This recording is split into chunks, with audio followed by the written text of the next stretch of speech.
Et bonjour et bienvenue pour ce parcours carême, pour prier ensemble sur l'évangile du jour de ce dimanche. Donc moi c'est Samuel, je suis marié, j'ai 2 enfants et avec mon épouse, on vient de Bruxelles et là on vient de déménager ici début mars à Angers pour rejoindre le tiers-lieu de Lévière où on est très heureux, ma femme commence en septembre et moi je suis très heureux de commencer cette mission ici dans ce magnifique lieu. Alors ce matin, je vous propose, comme tous les dimanches, de reprendre l'évangile de ce jour pour voir qu'est-ce que Dieu veut nous dire aujourd'hui dans l'évangile. Et puis je vous partagerai un peu 2-3 choses qui me touchent dans le texte et puis je vous proposerai aussi une petite démarche. Donc voilà, je vais déjà vous lire l'évangile de ce dimanche. Évangile de Jésus-Christ selon saint Jean. En ce temps-là, il y avait quelques Grecs parmi ceux qui étaient montés à Jérusalem pour adorer Dieu pendant la fête de la Pâque. Ils abordèrent Philippe, qui était de Bethsaïde en Galilée, et ils lui firent cette demande. « Nous voudrions voir Jésus. » Philippe va le dire à André, et tous deux vont le dire à Jésus. Alors Jésus leur déclare, « L'heure est venue où le Fils de l'homme doit être glorifié. Amen, amen, je vous le dis, si le grain de blé tombé en terre ne meurt pas, il reste seul. Mais s'il meurt, il porte beaucoup de fruits. Qui aime sa vie la perd.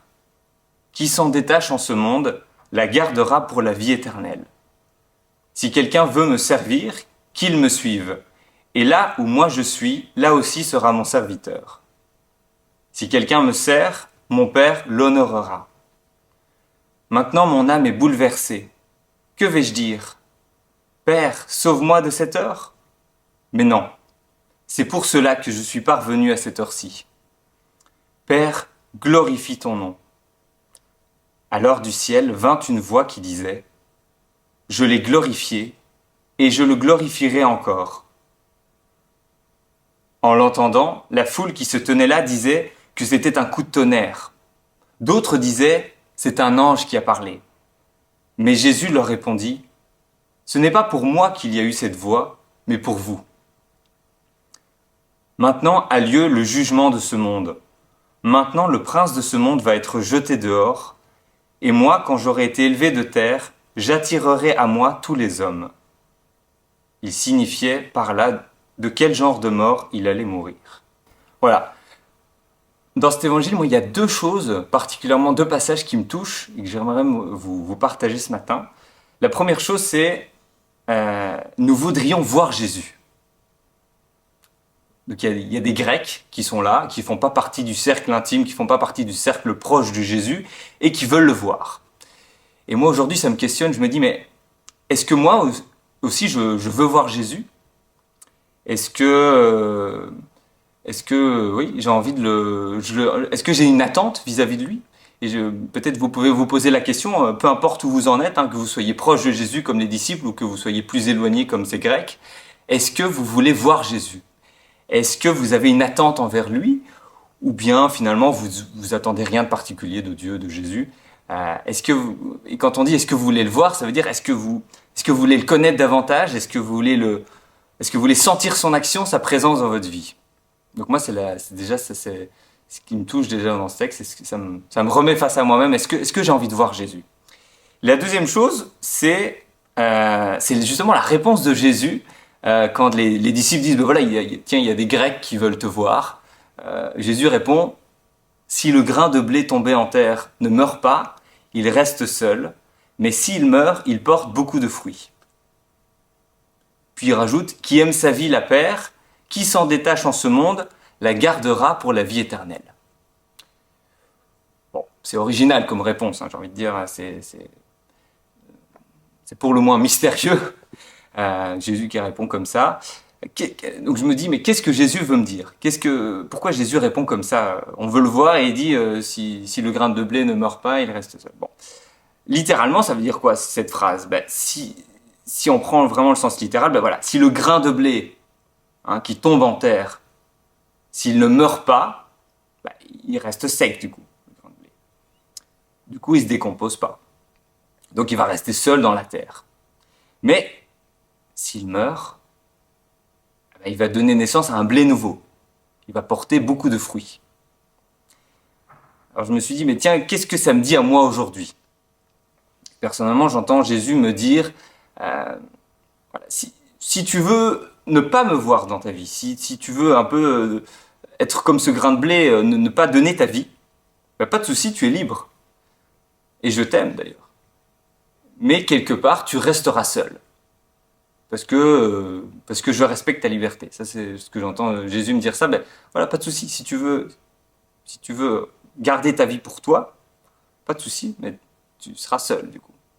Parce que je ne pourrai pas rentrer dans ta vie. Par contre, Jésus reprend, si tu acceptes de mourir, tu porteras beaucoup de fruits. Bon, Jésus, je suis pas sûr de comprendre là. Tu veux que je meure? Il n'y a pas une erreur sur le programme là? Moi, je pensais que tu voulais que je sois un vivant. Mais je pense que quand Jésus parle de mourir, pour moi, il faut comprendre mourir à soi-même, mourir à son ego, mourir à son moi.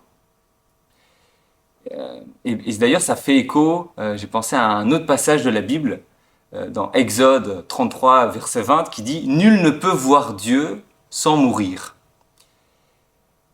Donc on disait tout à l'heure, voilà, nous voulons voir Jésus. Jésus, c'est Dieu. Or, nul ne peut voir Dieu sans mourir, donc ça fait écho. Hein. Et justement, Jésus donne cette réponse du grain de blé qui doit mourir. Donc, on dit à Jésus, il y a des gens qui veulent te voir, et Jésus dit, voilà, le grain de blé doit mourir. Et ça fait écho, moi je trouve, à ce passage qui dit, voilà, nul ne peut voir Dieu sans mourir. Alors, qu'est-ce que ça veut dire, nul ne peut voir Dieu sans mourir? Moi, j'entends, si je vis pour moi, justement pour mon ego, pour mon bonheur, mon argent, mon pouvoir, ma place, sans être tourné vers les autres, sans être tourné vers le Créateur, eh ben, la vision de Dieu, voir Dieu face à face, est en fait insupportable, je pense, et impossible, parce que ben, Dieu est tout l'opposé. Dieu est don. Dieu n'est que don total. C'est pas pour rien que Dieu est Trinité. Et donc, si je vois Dieu et que je suis pas mort à moi-même, et que je veux pas d'ailleurs mourir à moi-même, ben, en fait, voir Dieu, c'est insupportable parce que ça me renvoie à mon égoïsme, ça met en pleine lumière cet égoïsme que j'ai devant l'amour infini de Dieu. D'ailleurs, à la fin de cet évangile, ben, on comprend d'ailleurs l'amour infini de Dieu qui va jusqu'à donner sa vie sur la croix. Et donc, quelque part, oui, si je suis trop attaché à mon moi, ben, je suis pas prêt à voir Dieu, je suis pas prêt à vivre l'éternité avec lui. Je suis pas prêt finalement au passage auquel on va tous passer un jour, de passer l'éternité avec Dieu.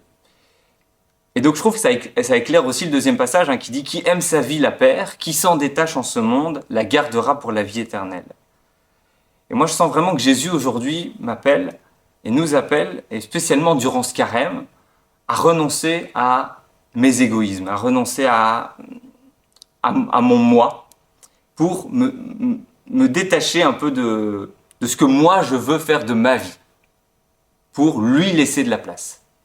Et je pense que c'est source de beaucoup de joie en fait. Ça peut faire un petit peu doloriste, mais je pense qu'on a tous fait l'expérience de, voilà, c'est quelques fois où on est tourné vers les autres, tourné vers Dieu, et en fait c'est les moments où on éprouve le plus de joie. Et je suis sûr que si aujourd'hui je fais ça, si aujourd'hui je décide d'ouvrir la porte de mon cœur à Dieu, en acceptant du coup de me détacher de ce que je veux pour inviter Jésus en moi, alors je le verrai. Je verrai sa présence, je sentirai son action dans ma vie. Et, comme on dit à la messe, hein, par lui, avec lui, en lui, ben, je porterai beaucoup de fruits. Alors je vous invite maintenant à prendre un petit temps de prière ensemble, je nous invite, pour justement entrer dans cette démarche. Donc, Seigneur, je te bénis pour cet évangile de ce dimanche, je te bénis pour ta parole. Merci Seigneur de nous rejoindre aujourd'hui dans nos réalités, dans ce que nous vivons. Seigneur, je te demande d'envoyer ton Esprit Saint maintenant sur moi, sur chacun, sur toutes les personnes qui écoutent aussi cette vidéo, pour que voilà, nous puissions vraiment te faire de la place, te laisser la place. Et pour ça, du coup, faire le ménage dans nos vies et renoncer à notre moi, à notre ego, pour vraiment laisser ton Esprit Saint agir à travers nous, pour nous tourner vers Dieu, pour nous tourner vers les autres, pour nous tourner vers plus de vie et porter plus de fruits. Amen. Et je vous souhaite un bon carême et une belle route vers Pâques.